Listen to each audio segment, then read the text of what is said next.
രണ്ട് തലമുറകൾ ആചാരങ്ങളെ അനുഷ്ഠാനങ്ങളെയും അല്ലെങ്കിൽ സംസ്കാരത്തെയൊക്കെ എങ്ങനെ ഉൾക്കൊള്ളുന്നു, അല്ല അതിനെങ്ങനെ ജീവിക്കാൻ ശ്രമിക്കുന്നു എന്നൊക്കെ ഉള്ളൊരു സാധനം ഒരുപക്ഷെ കേരളത്തിലും ഗൾഫിലുമായിട്ടുള്ള ഒരു ജീവിതത്തിലൂടെ പുറത്തു പറയുന്ന ഒരു സംഗതിയാണ്. അപ്പോൾ മുകേഷിൻ്റെയും അതോടൊപ്പം തന്നെ ഉർവശിയുടെയും ഷൈൻ ടോം ചാക്കോയുടെയും ധ്യാൻ ശ്രീനിവാസിൻ്റെയൊക്കെ പെർഫോമൻസ് തീർച്ചയായിട്ടും ഏറ്റവും മികച്ചതാണ്. അതിനേക്കാളുപരി അലൻസിയാറിൻ്റെയൊക്കെ പെർഫോമൻസും അതുപോലെ തന്നെ മെച്ചപ്പെട്ട ഒരു രീതിയാണ്. അപ്പം രണ്ട് കാലങ്ങൾ തമ്മിൽ അല്ലെങ്കിൽ രണ്ട് കാലഘട്ടത്തിലെ മനുഷ്യർ തമ്മിലുള്ള ബന്ധവും അതുപോലെ തന്നെ സൗഹൃദവും സ്നേഹവും അതിനേക്കാളുപരി കൾച്ചർ എങ്ങനെ ഉൾക്കൊള്ളുന്നു എന്നൊക്കെ ഉള്ള ഒരു ധാരണയൊക്കെ പറയുന്ന ഒരു cinema.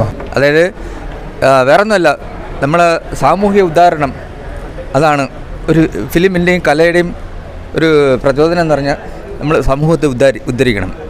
Very best film. Okay, very good, എല്ലാം വെരി ഗുഡ്.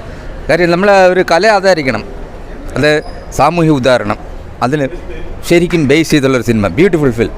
ഫുൾ കോമഡിയാണ്.